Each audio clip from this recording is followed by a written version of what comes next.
Welcome to today's update on the top 5 things you need to know to get up to speed and on with your day.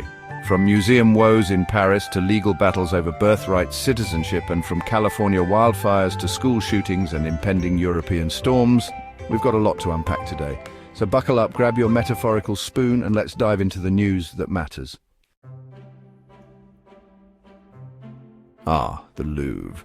Home to the Mona Lisa, countless other masterpieces, and apparently more cracks than a teenager's iPhone screen after a particularly rough week. That's right, folks, the Louvre Museum in Paris has gone full Oliver Twist and is asking the French government for some serious cash. They need to renovate those aging exhibition halls, you see, and who can blame them? Imagine trying to appreciate the delicate brushstrokes of a Renaissance masterpiece while dodging falling plaster. Not exactly the contemplative experience Da Vinci intended. But here's the real kicker. The Louvre is absolutely swamped with visitors. We're talking 8.7 million people in 2024 alone. The Louvre was designed to handle about 4 million visitors annually, which, let's be honest, is still a lot of people to have breathing down your neck while you're trying to get a selfie with the Venus de Milo. It's a delicate balancing act, and one that will require a whole lot of money and even more patience. Well, if it isn't another day ending in Y and the Trump administration is once again facing off against the judicial system. This time it's over birthright citizenship, a concept so ingrained in the fabric of America that it's literally written into the 14th Amendment. The amendment, ratified in 1868, was designed to grant citizenship to all persons born or naturalized in the United States, including former slaves. President Trump, however, seems to think the Constitution is more like a suggestion box than the supreme law of the land, because he's decided he can just ignore the whole born on US soil part. This fundamental principle has been a cornerstone of American identity, ensuring that anyone born here is granted the same rights and privileges as any other citizen. He issued an executive order aimed at ending birthright citizenship, specifically targeting the children of undocumented immigrants. This move has sparked widespread outrage and debate across the nation. Naturally, a federal judge was less than impressed with this blatant disregard for the Constitution and promptly blocked the order, calling it, and I quote, blatantly unconstitutional. The judge's ruling emphasized the importance of adhering to the Constitution, regardless of political agendas. Of course, the Trump administration, never one to back down from a legal fight, even when they're demonstrably wrong, has vowed to appeal the decision. This legal tug-of-war is just the latest in a series of contentious battles over immigration policy. They're clinging to the phrase subject to the jurisdiction thereof in the 14th Amendment like it's a life raft in a sea of legal troubles. This phrase has been the subject of much legal interpretation and debate over the years. So buckle up, folks, because this legal battle is far from over. The outcome of this case could have far-reaching implications for the future of immigration policy and constitutional law in the United States. Well, folks, it seems like California just can't catch a break. The Golden State has been grappling with relentless wildfires that have scorched vast areas, leaving behind a trail of destruction. Just as firefighters are starting to get a handle on those devastating wildfires that have been tearing through the state, Mother Nature has decided to throw another curveball rain. And not just any rain, but a deluge that could turn the situation from bad to worse. And not just a gentle sprinkle, mind you, but a proper drenching.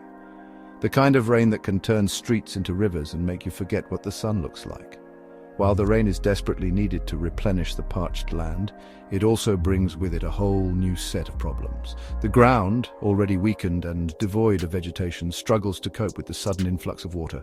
When you have a landscape that's been scorched by fire, the soil loses its ability to absorb water. The intense heat from the fires creates a hydrophobic layer, making it nearly impossible for water to penetrate. So instead of soaking in like it should, the rain just runs off, picking up ash, debris, and all sorts of nasty stuff along the way. This runoff can lead to severe erosion and contamination of water sources. We're talking about the potential for flash floods, mudslides, and debris flows that could sweep away homes, cars, and anything else in their path. These natural disasters can strike with little warning, leaving communities devastated.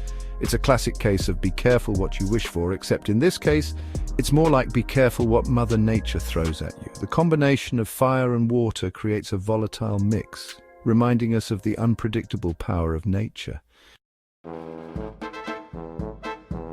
Another day, another school shooting in America. This time it was Antioch High School in Nashville, Tennessee, where two students lost their lives in a senseless act of violence. And while the investigation is ongoing and we're all left grappling with the same old questions about gun control and mental health, there's a new wrinkle to this tragedy. AI failure. You see, Antioch High School, like many schools across the country, had invested in fancy new AI gun detection software. The idea being that this technology would be able to spot a gun on campus and alert authorities before any shots were fired. Except it didn't work. The AI system, called OmniAlert, failed to detect the shooter's gun. We're putting our faith in technology that's not ready for prime time, and in doing so, we're creating a false sense of security.